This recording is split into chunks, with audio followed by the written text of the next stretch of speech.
Maintenant, place à la préparation et au mélange. Pour ce faire, il faut tout d'abord arborer votre équipement de protection, à savoir vos gants et votre cache-nez.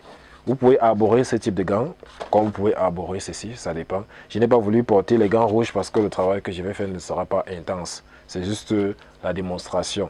Donc, je porte mon masque.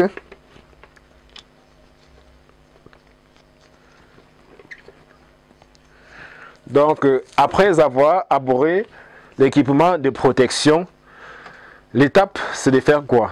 C'est tout d'abord de mesurer les intrants selon la formule que vous voyez affichée sur votre écran. Et donc, je ne manquerai pas de préciser. Pour 2 kg de substrat, c'est-à-dire 10 litres, il faut préciser qu'il y a des formules déjà presque universelles qui ont été établies. Et donc, nous n'allons plus trop expliquer pourquoi cela a été fait. Les grands chercheurs qui sont passés avant nous ont déjà établi ces formules-là. C'est vrai qu'on cherche à améliorer, mais de toutes les façons, on suit d'abord ce qui a été fait. Donc, pour 2 kg de substrat, je précise que le seau maçon ici chez nous donne 2 kg de substrat. Il faut généralement 40 g de chaux. Voici la chaux déjà éteinte. Pour éteindre la chaux, c'est très simple. Il faut juste disposer les granulés de chaux sur une surface solide qui peut être soit l'acier, soit le fer, soit le contreplaqué, mais jamais le plastique. Vous disposez sur une surface ainsi et vous versez juste quelques gouttelettes d'eau dessus en remuant. Et votre chaux va se transformer de granulés en poudre. Ainsi, donc, pour 2 kg de substrat, c'est-à-dire 10 litres, il faut 40 g de chaux ou encore un couvercle de mayonnaise. Ainsi, ça c'est pour ceux qui n'ont pas de balance chez eux. Vous pouvez utiliser un couvercle de mayonnaise. Ça, c'est le couvercle de mayonnaise d'1 litre. Vous pouvez donc utiliser ce couvercle. Pour ceux qui n'ont pas de couvercle de mayonnaise, et si vous avez une boîte de tomates, autrefois, il y avait la tomate en boîte. Si vous avez une boîte de tomates vide, vous pouvez utiliser la boîte de tomates pour faire 40 g. Donc, une boîte de tomates aussi, c'est 40 g. Donc, pour 1 kg, pour 2 kg de substrat, il faut 40 g de chaux, une cuillerée à café d'urée, 3 litres d'eau que nous avons déjà mesuré, qui est dans notre bidon de chaux, justement, et un tiers de cuillerée à café de fongicide pour ceux qui utilisent le fongicide chimique et une boîte de tomates de fongicide pour ceux qui utilisent le fongicide bio, qui est généralement en liquide. Donc pour ceux qui vont utiliser le fongicide bio, qui est généralement en liquide, vous pouvez utiliser tout simplement une boîte de tomates pour 2 kg de substrat. Pour ceux qui vont utiliser le fongicide chimique tel que le banco, comme je viens de vous le dire, vous allez utiliser un tiers de cuillerée à café pour un seau de rafle de 10 litres, comme je viens de le dire. Et le tout couronné par 3 litres d'eau. Voilà, donc pour la préparation, on va tout simplement peser notre chaux, 40 g, verser dans une bassine comme celle-ci. Si vous avez un sol cimenté ou bien un sol carrelé bien propre, vous pouvez faire votre mélange dessus. Si vous voulez déjà lancer les grandes quantités, je précise que la bassine ne sera pas recommandée. Vous allez plutôt chercher une bâche et étaler au sol. Cherchez une grosse bâche, étaler au sol et tourner votre mélange dessus si vous voulez faire les grandes quantités. Je précise que ici, je vais tourner à la main. Mais quand il s'agit de grandes quantités, on peut aussi utiliser la pelle pour tourner, surtout qu'on a disposé ça au sol. On peut utiliser la pelle pour tourner un peu comme du béton. Donc, vous mesurez votre chaux, vous mettez dans votre bassine, vous mesurez une cuillerée à café d'urée, vous versez là. Vous mesurez votre fongicide. Je vous ai précisé qu'à notre niveau, nous n'utilisons pas de fongicide. Nous n'avons pas besoin de fongicide parce que nous prenons vraiment les mesures d'hygiène qu'il faut. Donc si on avait le fongicide à notre niveau, on allait aussi utiliser un tiers de cuillerée à café de ce fongicide-là qu'on allait mettre dans cette bassine. Et le tout couronné par 3 litres d'eau. C'est déjà mesuré bien sûr.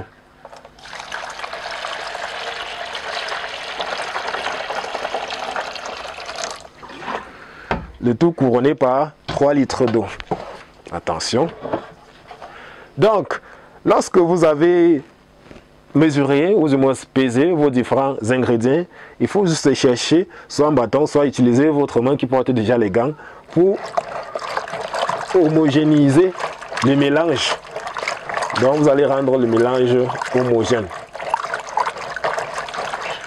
Une fois que votre mélange sera homogène, vous allez juste mettre le substrat à l'intérieur. Vous allez mettre votre substrat à l'intérieur et tourner. Vous allez tourner. Tourner afin que votre substrat puisse absorber totalement l'eau qui a été mise. Au fur et à mesure que vous allez tourner, vous allez légèrement constater qu'il y a modification de la couleur de votre substrat. Vous allez constater que votre substrat tend un peu au jaune. Ceci, c'est l'effet de la chaux. Si la chaux est insuffisante, vous n'allez pas constater cette trace-là. Donc, vous pouvez déjà constater que le mélange prend déjà une autre couleur. Peut-être la caméra ne va pas vous permettre de bien vous constater la couleur jaune, mais lorsque vous allez faire le mélange chez vous, vous allez constater vraiment qu'il y aura une modification drastique de la couleur.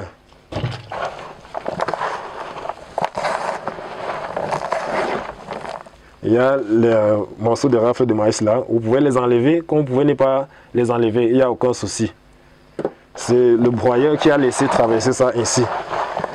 Généralement, les rafles de maïs, pour avoir donc la taille de ces particules, pour ceux qui vont faire les petites productions, vous pouvez soit mettre les rafles de maïs dans un sac et taper avec un pilon ou bien un bâton lourd. Comme vous pouvez vous procurer d'un broyeur spécialisé, ou du moins d'un broyeur essentiellement dédié au broyage ou bien au concassage des rafles de maïs. Donc ça, c'est pour ceux qui veulent vraiment se lancer dans les projets, dans les grands projets mycicoles. Mais si vous voulez seulement vous lancer dans la culture des champignons, par passion, vous n'êtes pas obligé de chercher un broyeur. Vous pouvez même aller voir les probandiers qui font dans le concassage de l'aliment là. Ils vont vous aider à écraser vos rafles de maïs. Voilà. Après avoir obtenu un mélange ainsi, vous allez vous rendre compte qu'il n'y a plus aucune goutte d'eau. Même s'il y en a, ça ne sera pas en quantité. De toutes les façons, pour notre cas, il n'y en a pas. Vous allez vous rendre compte qu'il n'y aura plus l'eau qui va stagner en bas. Et là, je peux déjà retirer mon masque parce que généralement, on met le masque pour éviter la poussière des rafles de maïs. Donc, vous allez constater qu'il n'y a plus de gouttes d'eau ou bien d'excès d'eau en bas là. Et votre mélange est totalement homogène. Et une fois que vous avez obtenu un mélange ainsi, la prochaine étape consistera à chercher les paquets d'emballage que vous voyez afin de charger les rafles de maïs dedans ou du moins le milieu de culture à l'intérieur pour former ce qu'on va appeler la ballotte. Ici chez nous, nous utilisons généralement les papiers plastiques jaunes. À votre niveau, vous pouvez aussi utiliser le jaune si vous en avez, comme vous pouvez utiliser le transparent si c'est ça qui est à votre disposition. Mais si vous n'avez ni le jaune ni le transparent, vous serez obligé d'utiliser le noir. Mais généralement, nous déconseillons l'utilisation du noir aux personnes qui sont encore débutantes parce que lorsque le plastique est noir et que vous êtes débutant, vous n'allez jamais voir ou du moins constater l'évolution de vos différents paquets. Si vos paquets en incubation connaissent un problème, vous ne serez jamais au courant parce que votre paquet est noir. Donc, généralement, on utilise le jaune parce que quand il y a moindre petit problème, à travers le jaune, on peut déjà détecter ces paquets-là. Et si le paquet présente un risque pour les autres paquets, on va tout simplement le mettre en incubation. On va tout simplement le mettre en quarantaine, chose qu'on ne ferait pas si on a utilisé le paquet noir. Donc, après mélange, généralement, on charge le milieu de culture. C'est plus facile lorsqu'on a arboré ce genre de gants. Et vous pouvez aussi utiliser un plat ou bien n'importe quoi pouvant vous permettre de charger vos paquets. Je n'ai pas voulu charger ça parce qu'il s'agit juste d'une... Je n'ai pas voulu chercher parce qu'il s'agit juste d'une démonstration. Et je précise que la taille des ballottes généralement n'est pas recommandée. Vous pouvez faire les ballottes d'1 kg, comme vous pouvez faire les ballottes de 2 kg. Chez nous, on fait généralement les paquets de 2,5 kg. Donc tout dépend de votre objectif. Voilà, une fois que vous avez obtenu votre ballotte ainsi, j'estime que ça c'est environ 2,5 kg. Lorsque vous avez obtenu votre paquet, la seule chose à faire c'est de l'attacher comme ceci.